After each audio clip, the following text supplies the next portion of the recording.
শিক্ষার্থীরা, আমরা capitalisation and punctuation শিখবো। তো এই ভিডিওতে তোমরা পাঞ্চুয়েশন পুরোপুরি শিখে যাবে এবং তোমাদেরকে আমি এক্সারসাইজ শিট দিয়ে দিব। সেটা এক্সারসাইজ করলে তোমাদের হয়ে যাবে। আমি এটার অ্যান্সারটাও তোমাকে দিয়ে দিব। আর আরেকটা হলো যে তোমাদের এটা গ্রামারে কিন্তু এটাতে তোমাদের 10 মার্ক, এটা তোমাদেরকে করতেই হবে। আর 10 মার্ক পেতে চাইলে তোমরা ভিডিওটা সুন্দর করে দেখলে তোমরা দেখবা 10 মার্কে কিন্তু পেয়ে যাবা। খুব ইজি ভাবে আমি তোমাদেরকে দিয়েছি। এটা দেখো, ক্যাপিটালাইজেশন, ইংরেজি বর্ণ কোথায় বড় হাতের অক্ষর হবে তার যে নিয়মের মাধ্যমে বোঝা যায়, এটাই কিন্তু হলো ক্যাপিটালাইজেশন। যেমন রুমা বড় হাতের হবে, Ruma is a good girl.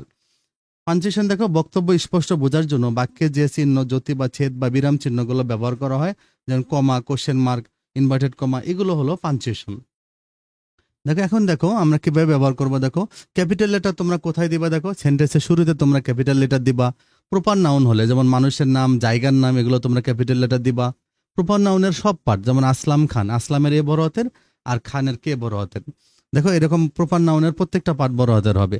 যেমন দিন, মাস, বছর, বিখ্যাত কোনো ঘটনা হলে ক্যাপিটাল লেটার দিবা। যেমন ল্যাঙ্গুয়েজ, মুভমেন্ট, ল্যাঙ্গুয়েজের এল বড় হাতের, মুভমেন্টের এম হলো বড় হাতের, মানে ভাষা আন্দোলন। BIMAUN এই টাইপের লেখাগুলো অ্যাব্রিভিয়েশনের ক্ষেত্রে তোমরা ক্যাপিটাল লেটার দিবা। ওকে, সংক্ষেপ লেটারগুলো ক্যাপিটাল লেটার দিয়ে দিবা। যে কোনো সাবজেক্ট, যেমন বাংলা, ইংলিশ, যত সাবজেক্টগুলো আছে তোমরা ক্যাপিটাল লেটারে দিবা। ইনভার্টেড কমার ভিতরে প্রথম লেটারটা তোমরা ক্যাপিটাল লেটার দিবা।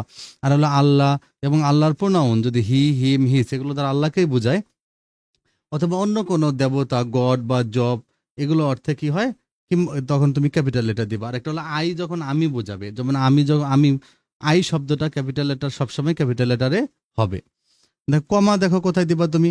একই রকম শব্দ শেষে তুমি কমা দিবা। একই টাইপের শব্দ হলে তুমি কমা দিবা। এগুলো আমি এক্সাম্পল দিয়ে দিয়েছি। দেখো, ইনভার্টেড কমার পরে, ইনভার্টেড কমার আগে তুমি আবার একটা কমা দিবা। অ্যাসার্টিভ সেন্টেন্স বা ইম্পারেটিভ সেন্টেন্সের বক্তা শেষে থাকলে তুমি কমা দিবা। এটা কিভাবে, এটা তুমি দেখলেই বুঝতে পারবা। কাউকে সম্বোধন করলে কমা দিবা। ইয়েস, নো, এগুলোর পরে সেন্টেন্স হলে তুমি কমা দিবা।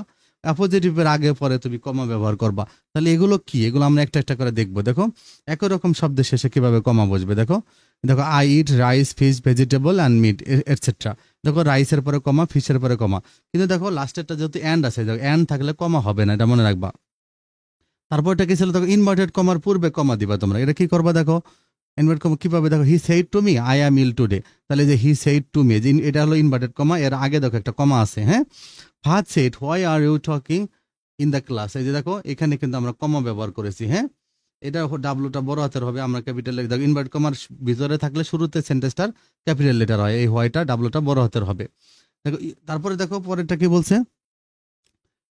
দেখো অ্যাসার্টিভ সেন্টেন্সে বা ইম্পারেটিভ সেন্টেন্সে বক্তা শেষে থাকলে কমা দিতে হবে। একটা জিনিস দেখো, এখানে দেখো হি সেইড টু মি, এটা শুরুতে ছিল সেন্টেন্সটা। হ্যাঁ, হি সেইড টু মি, বক্তাটা আগে, কে বলছে?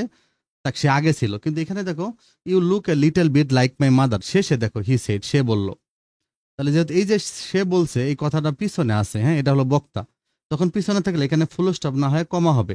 এখানে দেখো ফুল স্টপ হয়ে গেছে। হ্যাঁ, তো এই টাইপের সেন্টেন্সগুলো এখানে ফুল স্টপ, বাট এখানে ফুল স্টপ না হয় কমা হয়েছে। ইউ হোল্ড ইউর টাংস, দেখো ফুল স্টপ না হয়ে এখানে কমা হয়েছে, হি মাটার্ড। হ্যাঁ, তো স্যার, এবার দেখো আমরা এখানে আরেকটা কি পড়েছিলাম, যে কাউকে সম্বোধন করলে কমা দিতে হয়। দেখো সম্বোধন মানে কাউকে আহ্বান করে কোনো কিছু বলা। দেখো স্যার, এই স্যার নামে ডাকলাম আমি, এই যে কমা হবে, স্যার আই এম সরি। আবার দেখো বক্তা পিছনে আছে, এই জন্য তোমাকে এখানে কমা দিতে হবে। হ্যাঁ, যে দেখো এখানে নয় ফুল স্টপ হইতো, বাট এখানে মেহেদি সেইটা পরে আছে, এই জন্য এখানে কমা দিতে হয়েছে। Uncle can you help me, যে আঙ্কেলকে আমি ডাক দিয়েছি, এখানে কমা হবে। তারপর দেখো এখানে কিন্তু ইনভার্টেড কমা, যেহেতু প্রশ্ন করছে, যে ইনভার্টেড কমা হয়েছে, শেষে ফুল স্টপ। সম্বোধন করে কাউকে কোনো কিছু বলে আহ্বান, সম্বোধন মানে কোনো কিছু, কাউকে কোনো কিছু বলে আহ্বান করা। রহিম, করিম, ভাই, বোন, যে কোনো গুরু, যে কোনো শব্দ ব্যবহার করলে সম্বোধন হয়ে যাবে। দেখো আমরা আবার আরেকটা শিখছিলাম কি, দেখো ইয়েস, নো, এগুলোর পরে সেন্টেন্স হলে কমা দিতে হবে। দেখো এখানে কি আছে, দেখো ইয়েস আই ক্যান ডু, তাহলে ইয়েস এর পরে কমা হবে। এখানে দেখো ফুল স্টপ হইতো, বাট কিন্তু যেহেতু নাজমুল সেট, নাজমুল বক্তাটা পিছনে, এই জন্য ফুল স্টপ না হয়ে কমা হয়েছে। প্রিয় শিক্ষার্থীরা, এই ব্যবহারটা তোমাদের অনেক গুরুত্বপূর্ণ। হ্যাঁ, নো, নোর পরে দেখো কমা হয়েছে, no I replied, but I replied no. দেখো আমি যদি বলি নো আই রিপ্লাইড, তাহলে আমাকে এখানে আমি নোর পরে কমা, বাট আই রিপ্লাইড, দেখো এখানে দেখো কমা, এখানে কমা, এখানে দেখো নোর পরে আর কিছু দেইনি আমি, নোর পরে ফুল স্টপ হবে এখানে। প্রিয় শিক্ষার্থীরা, আমরা শিখেছিলাম যে অ্যাপোজিটিভের আগে পরে, এটা এই জিনিসটা কি দেখো। প্রিয় শিক্ষার্থীরা, দেখো তোমরা অ্যাপোজিটিভটা কি, কোনো ব্যক্তি বা বস্তু সম্পর্কে স্পষ্ট ব্যাখ্যা দাও। যেমন নজরুল ক্যাম হিয়ার, এক্ষেত্রে যে কোনো নজরুল হতে পারে, কিন্তু যদি বলা হয় Nazrul national poet came here, এক্ষেত্রে জাতীয় কবি নজরুলকে বোঝানো হয়। এখানে ন্যাশনাল পোয়েট হলো অ্যাপোজিট হিসেবে কাজ করবে। তাহলে নজরুল, তাহলে কি হলো, তাহলে নজরুল, এই যে দ্য ন্যাশনাল পোয়েট, এই যে ন্যাশনাল পোয়েট বা দ্য ন্যাশনাল পোয়েট, এখানে আগেও কমা পরেও কমা হবে। হ্যাঁ, Alexander the great was king of Macedonia, তাহলে আলেকজান্ডার এই যে দ্য গ্রেটের আগেও কমা পরেও কমা।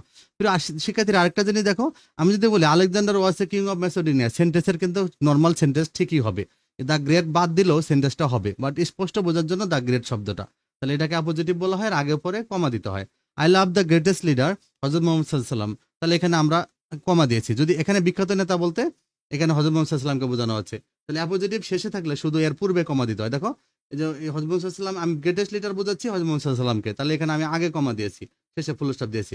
তাহলে অপোজিটিভ ওয়ার্ডটা যদি শেষে থাকে তাহলে তার আগে শুধু কমা দিতে হয়, কিন্তু অপোজিটিভ ওয়ার্ডটা মাঝে থাকলে তাহলে আগে পরে দুই জায়গায় কমা দিতে হয়। ওকে।